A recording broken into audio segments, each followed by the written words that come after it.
All right, Algebra 1, moving on to the second part of our unit. The second part of the first half of our unit, if that makes sense. Why stay with whole numbers is the title of this one, which is sort of funny, but we will figure out why. The first thing I want to talk about is ancient Greeks.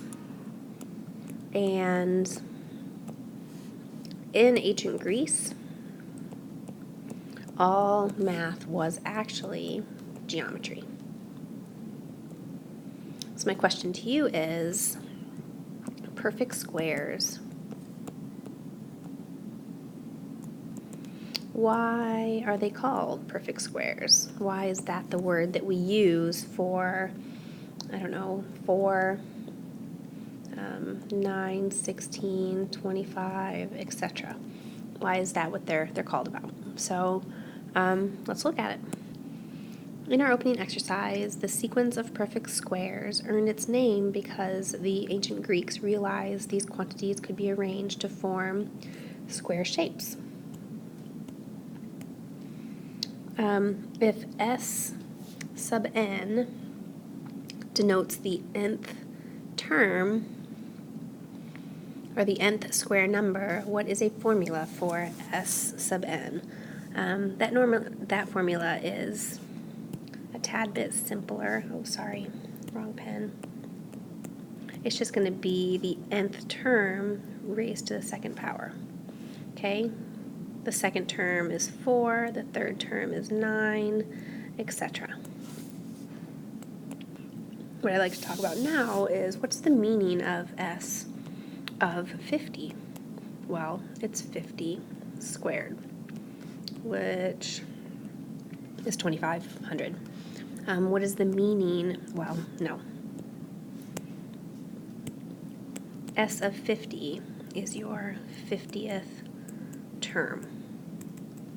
Okay, if we did S of 0, it is calculated as 0 squared, which is 0, and it's your 0th term. What about something as crazy as S of pi? Well, pi squared. Pi is an irrational number.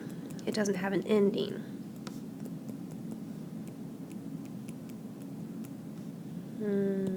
Sorry, no ending. So would I be able to say that it's the pi number? Well, what number is that? Because I don't have a nice, neat number for pi. Okay, so that doesn't make sense. Other irrational numbers, if I take the square root of 2, I get 1.4142. It's another non-ending number, irrational. So I actually can't figure out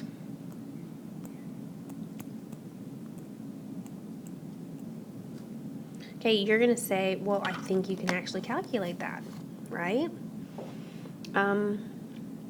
So square root of 2 squared is 2.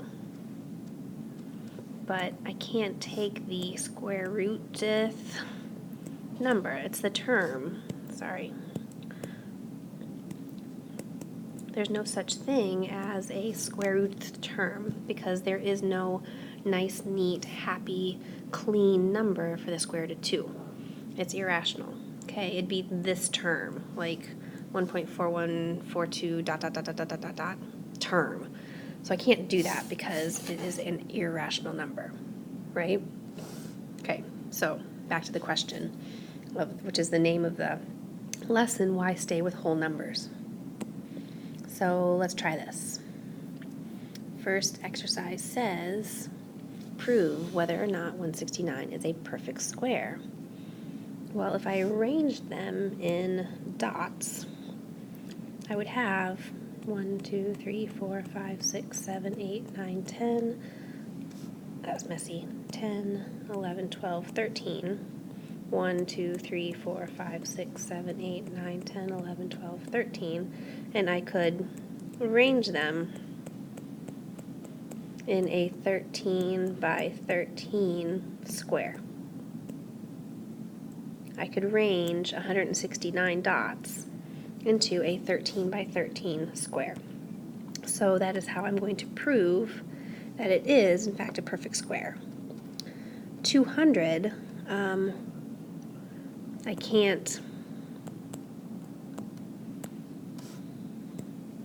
can't arrange that into a square. Okay, it just doesn't work.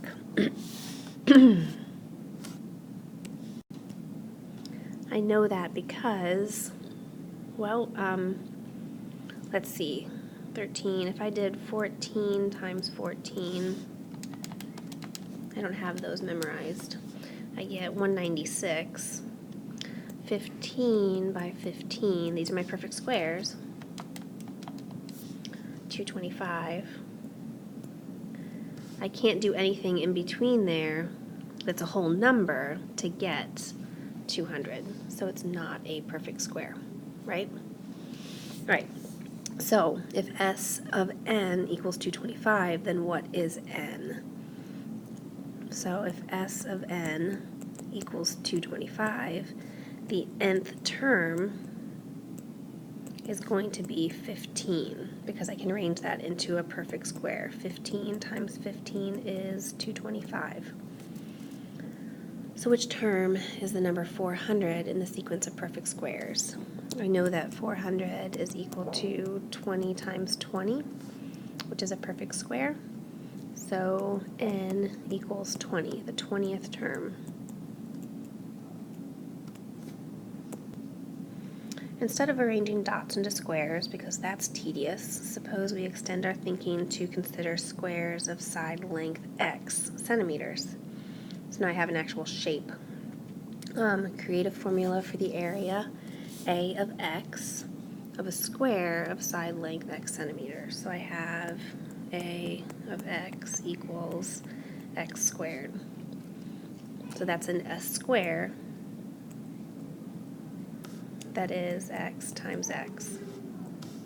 Square with side length x times x.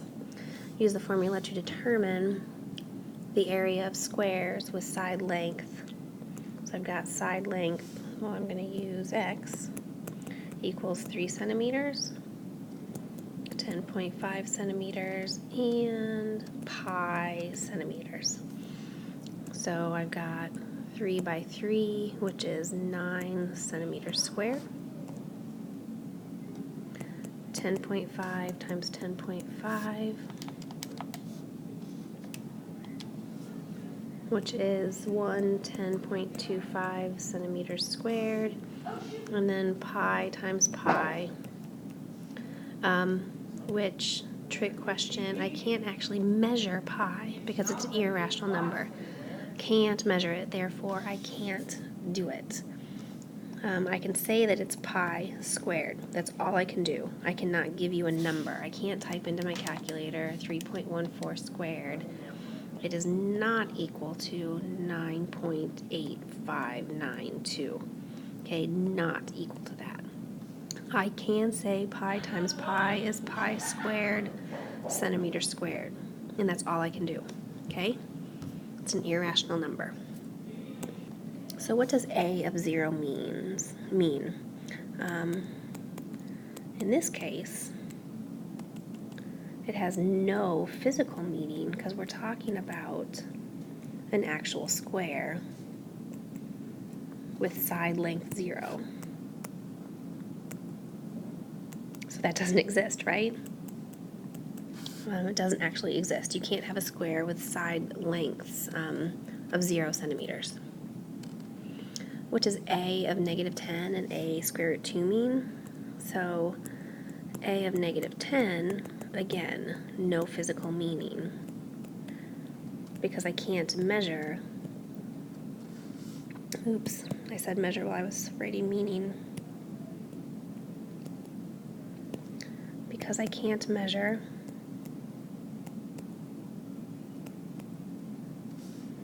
negative length.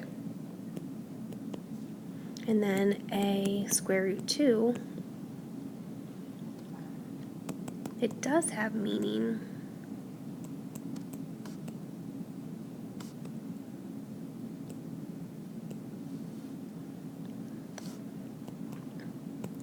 But, oh goodness, I just looked at how I spelled that.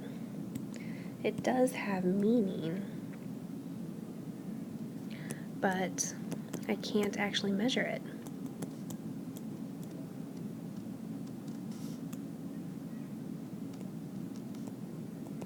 Right? I can't measure square root 2 because square root 2 is an irrational number.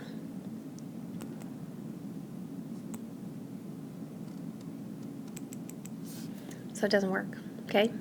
I can use it, I just can't measure it. It's actually impossible to measure a side length physically with a ruler. The only way for the input, like the only way for something to be negative, as in -10, is if we talked about negative being a direction on a graph maybe, but not a physical measurement with a ruler. Okay, here I have triangular numbers. In class we would sit around and brainstorm what these numbers are doing, but what I really see is each triangular number has a term. So for n equals 1, it's really just 1.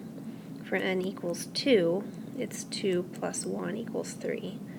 N equals 3, I have 3 plus 2 plus 1, which is 6. 1, 2, 3, 4, 5, 6, yep. N equals 4. 4 plus 3 plus 2 plus 1, which is 7, 8, 9, 10. Get it? It'd be great if we could come up with a formula for this. 5 plus 4 plus 3 plus 2 plus 1. Let's see, this is 5 because n equals 5. And what's the rest of this? 7, 8, 9, 10. See if I can see this one. That's a 4. And this is 5, 6. It's not helping me, is it? I've got 3 plus 3. And then 2 plus 1. We can get some hints. I can put two triangles of dots together to form an n by n plus 1. So let's look at this one. I'm going to do the existing in black. So got 1, 2, 3, 4, 5, 6. That's for n equals 3, we have 6. If I put another triangle together, I would have 1, 2, 3, 4, 5, 6. So I really have a 3 by 4, but that doesn't make sense. I need a 3 by 4 minus 1, which is a 3 by 3, which is 9, but I need 6 as an answer. So I don't like that. How about a 3 by 4 is 12. Ooh, divide by 2 equals 6. I like that one. Hold on, let's try that with 4. So 1, 2, 3, 4, 1, 2, 3, 4. Marry up another one. 1, 2, 3. Sorry, I missed one. 1, 2,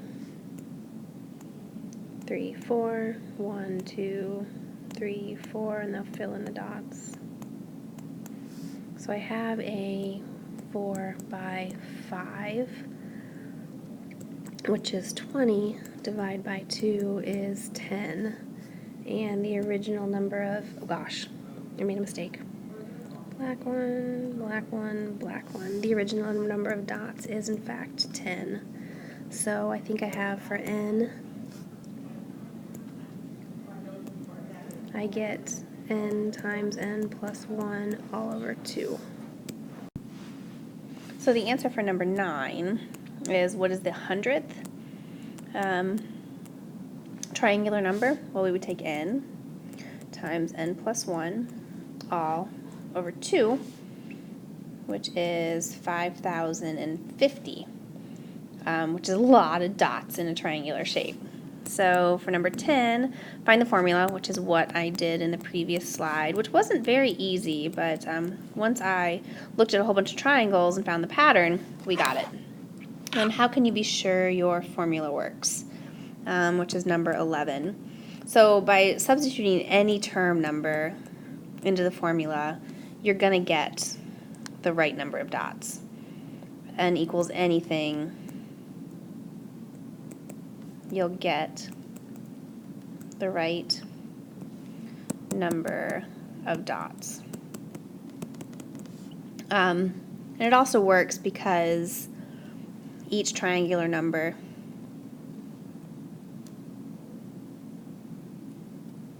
is half of a rectangle, just like I drew.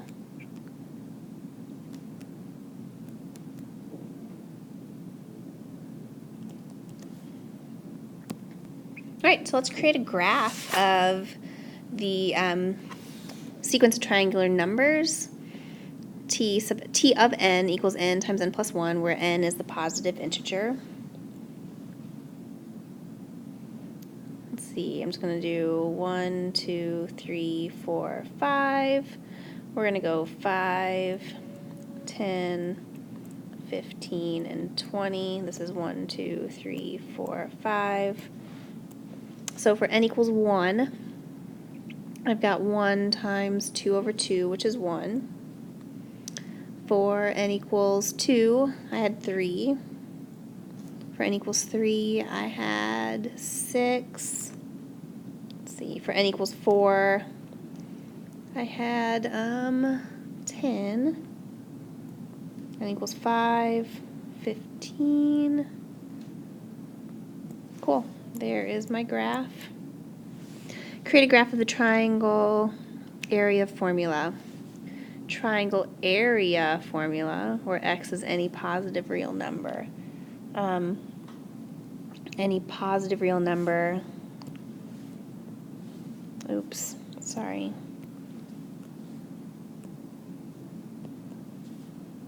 Notice this is a real number. That is an integer. Any real number, it's going to look the same. 1, 2, 3, 4, 5, 5, 10, 15, 20.